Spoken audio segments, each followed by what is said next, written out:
Now, Peru's president is calling on the Congress to bring forward elections to help the country get out of a weeks-long political crisis. Congress is set to discuss the proposal to advance the polls to 2024 from previously scheduled 2026. And now President Dina Boluarte is urging lawmakers to move up the elections even earlier to the end of this year. The country has been mired in political crisis after the ouster of former President Pedro Castillo in December. He is now in pre-trial detention over attempts to dissolve Congress illegally. Since then, his supporters have been protesting throughout the country. They're demanding his release and want his successor to step down and hold early elections.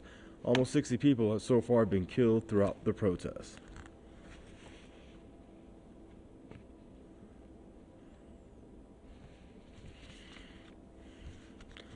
And now joining us for more on the story is Mr. Daniel Shaw, Latin American expert, joining us from Porto. Hello, Mr. Shaw. Always a pleasure to check in with you, sir. Daniel, my question to you, Dina Boluarte, she's trying to appeal to the indigenous people. A lot of people feel it's a little too late for that. She's trying to appeal to her own colleagues, lawmakers. They seem to kind of like have turned a cold shoulder to her. My question to you is why? When she comes from the same Libre Party that Castillo was from, why is she not favored by the left the way he was? Good evening. It's quite simple. Sometimes we have to make it plain and tell the people that Dina Boluarte has sold out. She's thrown her lot in with Peru's elites. Pedro Castillo is facing 18 months in prison right now. He's not able to communicate with his wife, with his children, with his family in Puño, which is one of the epicenters of resistance. And his family is in exile in Mexico as we speak.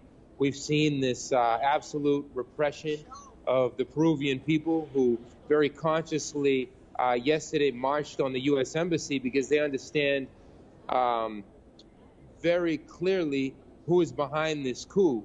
The way that Biden and Washington synchronized with the Southern Command in order to carry out this coup, because it's clear that Pedro Castillo was not convenient for them in the lithium triangle. And part of the narrative has been to try to blame Luis Arce and Evo Morales and try to divide the Peruvian people from the Bolivian people. And at this point, Evo Morales, one of the most loved leaders, not just in South America, but across the exploited world, the quote-unquote third world, is even a persona non grata in Peru.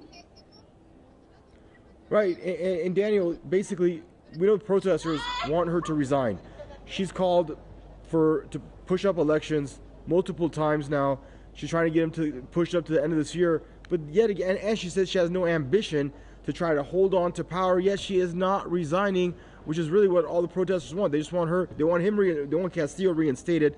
Even if that doesn't happen, they at least want her resigning. Why isn't she?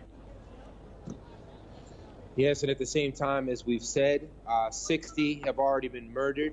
1,500 protesters have been injured. Just in Lima, there's 200 to 300 arbitrary arrests every day, and across Peru, that number reaches 500.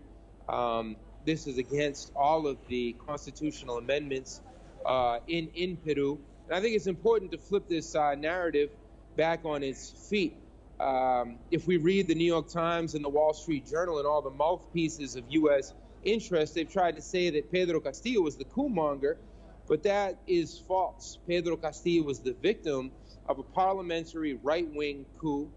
The Constitution of Peru states that if Congress intentionally obstructs all of the programs that the president is trying to carry out, the president has the right to defend himself and has the right to absolve Congress. So very artfully, the spokespeople for U.S. interests and their underlings in Peru, where the U.S. maintains one of its most important bases in the Southern Cone, they've been able to flip this entire narrative as though Pedro Castillo was the bad guy. And Daniel, it's wild. How does she feel she's going to hold on to power at this point when the very people that she's using her security forces on are the people that got her and Castillo? They voted for them. They were on their ticket, and yet they're the same people that she is basically oppressing now. Well, there's two Perus, as there have been since colonial times. There's the Peru of the vast majority, the Peru of the Pedro Castillos who come from the interior, the campesinos, the peasants.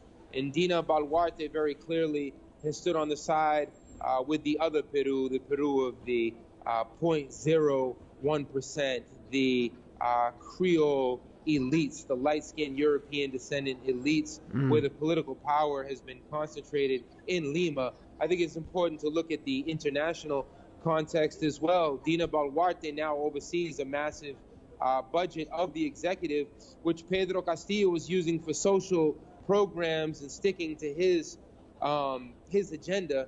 Dina Boluarte has already given up millions and millions of soles of the Peruvian budget that belongs to the people and has forked it over to these right-wing forces. And in conclusion, I think we have to look at El CELAC Social in Buenos Aires and how many international leaders and South American leaders have denounced this coup and have given a platform to Wilfredo Robles, who is the lawyer of Pedro Castillo, and to other Peruvian voices that speak for the 99% of Peru. So we see that this is a dividing line, not just within Peru, but